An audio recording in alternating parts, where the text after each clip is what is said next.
Now we're going to shoot one of the more evil of all the sacred cows. Evil for most people. Get out of debt. And a lot of people are saying, cut up your credit cards.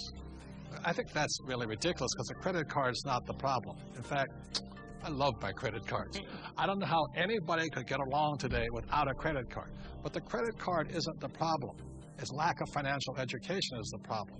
The entire currency supply, all of the dollars in existence, require debt. You can't have a dollar without debt. A dollar is just an IOU. It's borrowed into existence either by the government creating a bond which promises to pay interest, you've got to pay out of future taxes, or people create currency by taking out a loan at the bank, fractional reserve lending. Every month there's a payment due on those dollars that you created. Right, and this credit card is a fast way of creating money because there's really no money in this card.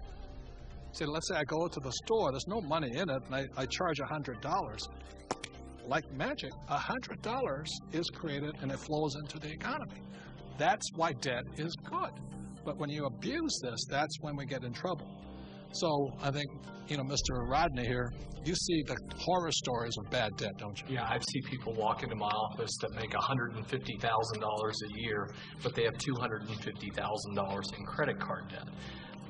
Let's face it, we live in a credit society, and you do have to have credit.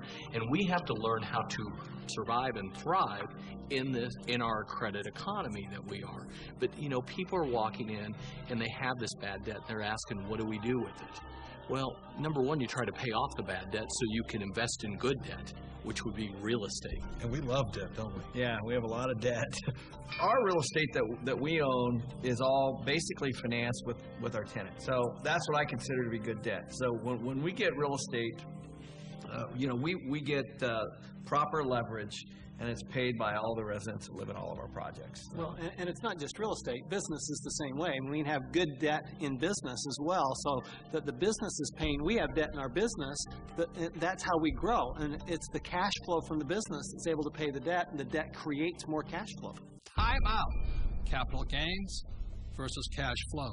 See, in my opinion, 90% of the people invest for capital gains. That's why they say, well, my stock price went up or my house went up in value. That's capital gains. People like myself understand cash flow. In other words, I want a steady paycheck every single month. For example, my apartment house, every month it puts cash flow in my pocket. So if you want to be rich, you have to know the difference between capital gains and cash flow. Capital gains is technically gambling. You're hoping something will change.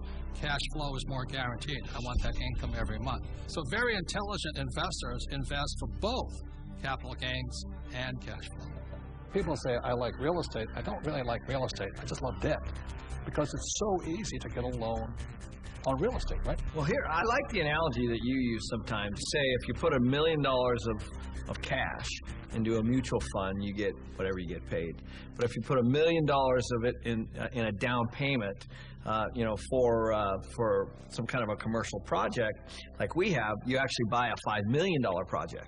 Right. So you're actually getting a $5 million asset with $1 million versus $1 million of mutual funds, and so the value you're creating on that real estate is on the $5 million, not the $1 million. Well, by using bank's leverage. And the tax benefits that you get on the real estate isn't on the $1 million either. It's on the $5 million. So you not only increased leverage on your cash flow and on your growth in your asset, but you also increased your leverage on your taxes. Well, here's what we're doing.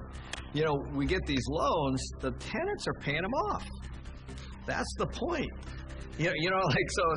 Oftentimes people don't look at that. And they're paying it off with after-tax dollars. Yeah, they're moving into our places, they're paying our rent, we're taking that rent, and we're paying our mortgages, and our mortgages are getting paid down to zero. Wait a minute. Ken's talking about these million-dollar deals. Let me tell you how I started. I'm somebody that knew absolutely nothing about money or financing or investing, and I began investing with a little 2-bedroom, 1-bath house, and this was back in 1989. The house cost me $45,000. I had to put down $5,000, of which I didn't have, and I had a mortgage or good debt of $40,000. And the reason it was good debt is because every month I would collect the rent, I would pay the expenses, I would pay my mortgage payment, and at the end of the month, I had a positive cash flow of $25. Now, It wasn't a lot, but it was a start. And from there I learned, and I did my next investment and my next investment. So it was good debt because that debt put money in my pocket every single month. Just if people understood that there is such a thing as good debt, because I don't know how many people I talk to, but when I talk about debt, oh man, debt is the dirtiest word in the world. That's the four-letter word, debt. Because they're not educated, no, that's why. And people are raised, and I was raised to get out of debt. You see, this is the thing. You go to a bank, and the banker will sell you a mutual fund.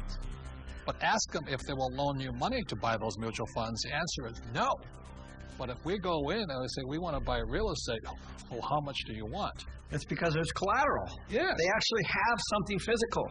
That's it. Yeah, they'll sell you mutual funds, but they won't lend you money on mutual funds. That should tell you something. That should be a quick indicator. Dear God, what are you trying to tell me?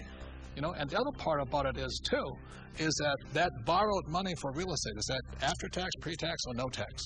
It's no tax. Anytime you're borrowing money, there's no tax on that money. You can use that cash.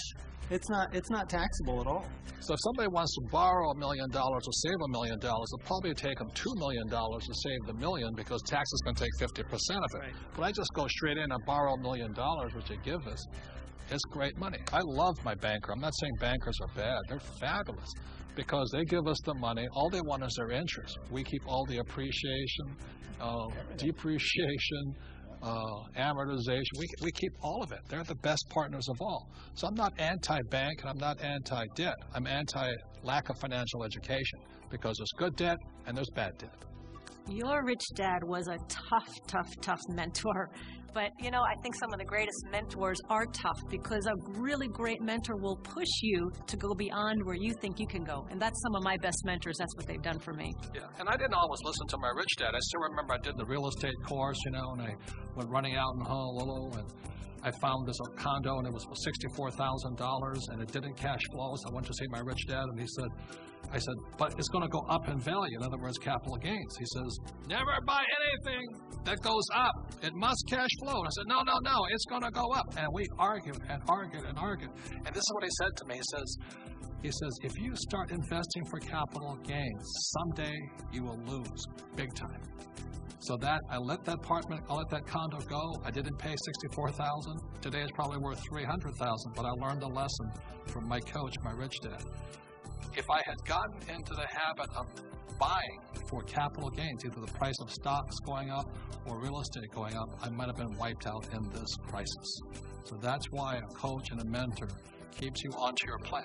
And helps you create and develop very, very good financial habits. Because if you have poor financial habits as you're in your personal life, you're going to take those into your investment life. So one of the most important things is they will help you develop great financial habits. Because when markets go up, greed sets in, and greed makes people stupid.